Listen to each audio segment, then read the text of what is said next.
Naquele tempo, saindo Jesus da sinagoga, entrou na casa de Simão. Como a sogra de Simão estava com febre muito alta, pediram-lhe por ela. Tendo-se então debruçado sobre ela, deu ordens à febre, e a febre a deixou. Levantou-se ela logo, imediatamente, e os servia.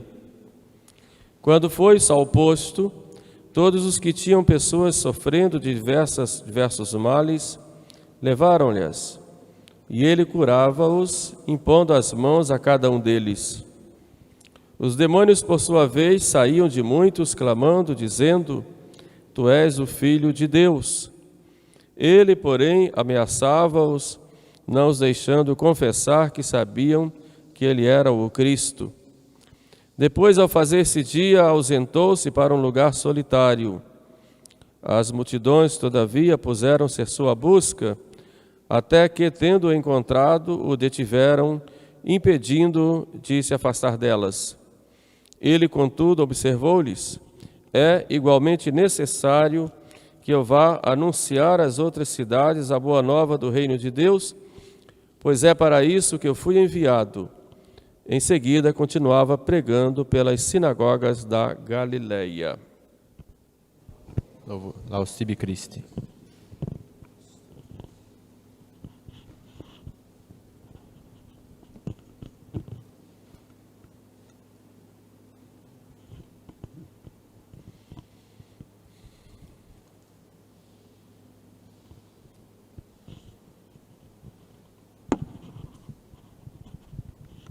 Meus queridos irmãos,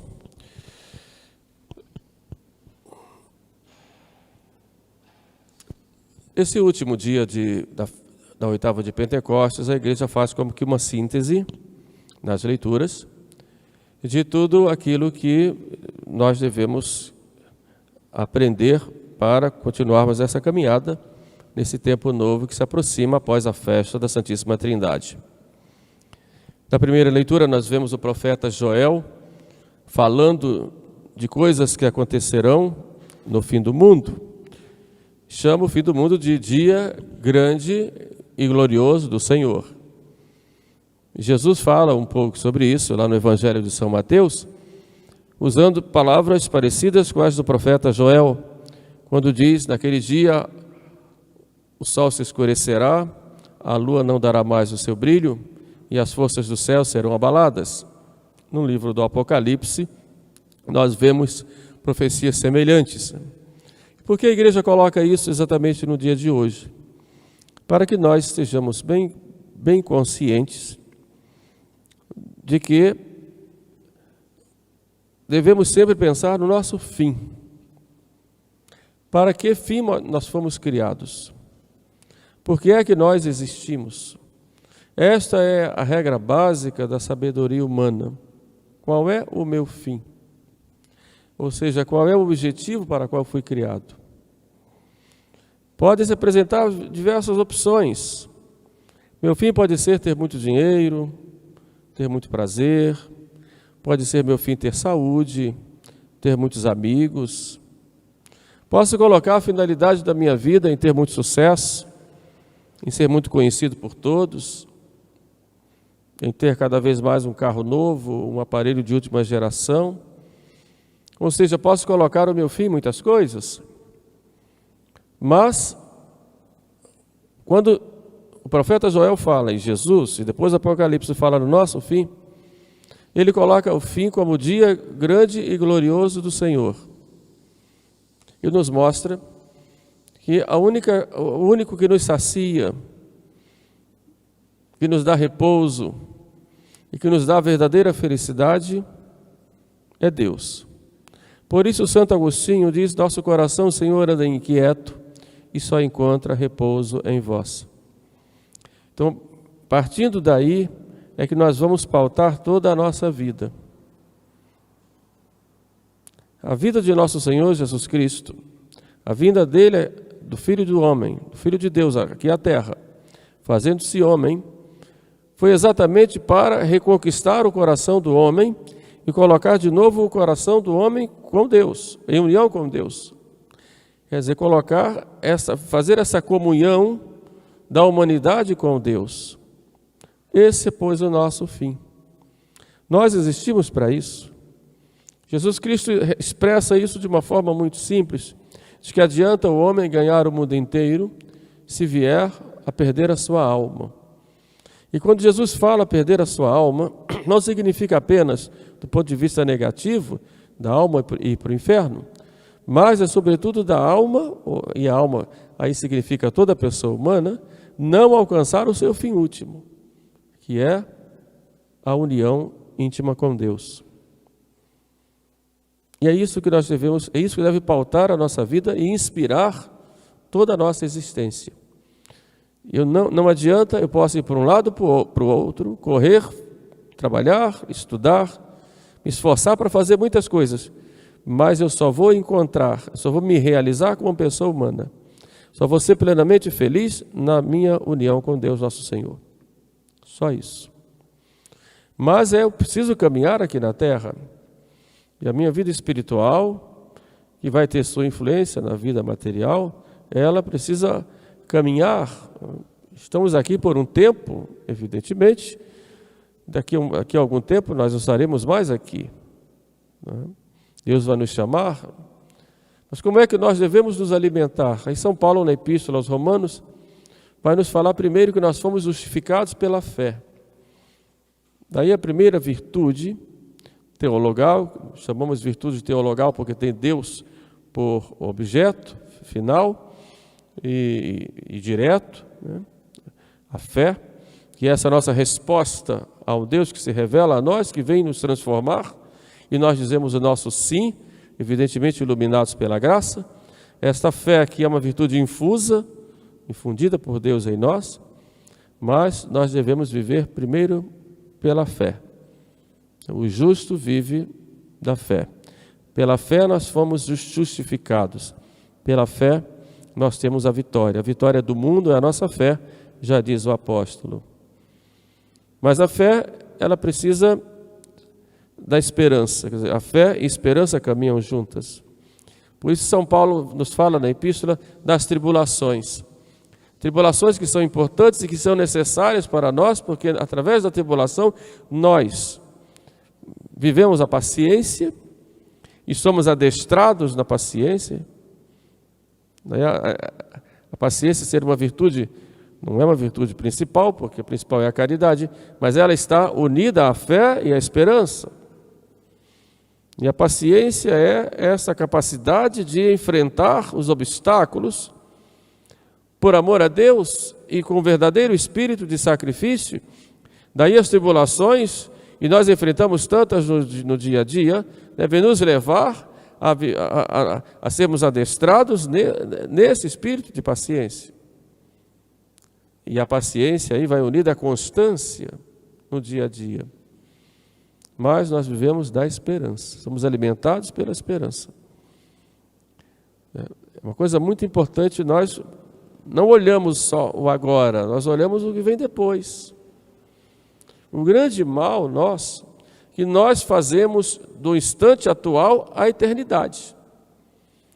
Tem um problema sério. Parece que esse problema é eterno, nunca vai se acabar. Tem um momento bom, maravilhoso, parece que é eterno. Então o grande erro do ser humano é fazer do momento presente a eternidade. Como se a eternidade já fosse agora, naquele momento. Seja um momento ruim, um tempo ruim ou um tempo bom. Estamos diante de diversas dificuldades na nossa vida e na vida do mundo. Mas isso não é eterno. Isso vai passar. Assim também os momentos bons passam, porque a vida aqui na Terra é passageira. E nós temos que ter consciência disso. Sabemos disso, mas agimos como se não fosse. Como se já estivéssemos vivendo o eterno agora, neste momento específico. Aí São Paulo vai nos falar da esperança, que vai ser provocada, digamos, segundo a palavra dele, pela própria paciência, né? A esperança que também é uma virtude teologal, infundida por Deus em nós, né?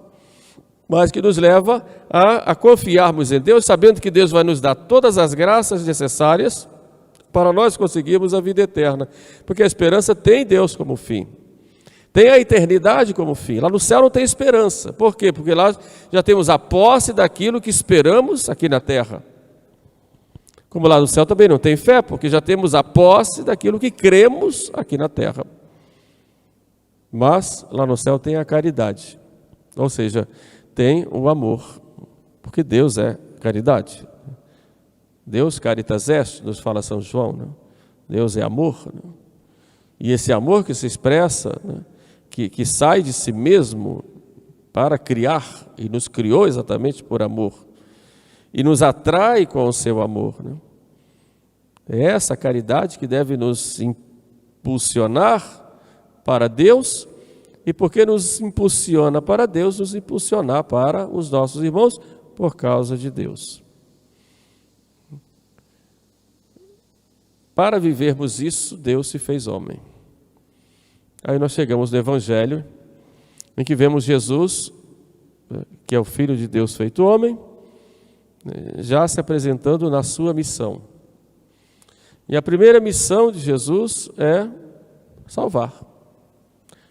A própria palavra Jesus significa Salvador. Javé salva, Deus salva. Nos salvar de quê? Nos salvar do pecado, nos salvar da morte, nos salvar das garras do demônio, nos salvar de toda escravidão, nos dar a salvação. E essa salvação consiste em quê? Na vida eterna, né? Em Deus. Ele é o Salvador. E para nos salvar, Ele morre numa cruz. Se entrega pelos nossos pecados. Então essa é a primeira missão dele. Mas Ele aqui na terra nos traz a salvação e vai aplicando a salvação no dia a dia.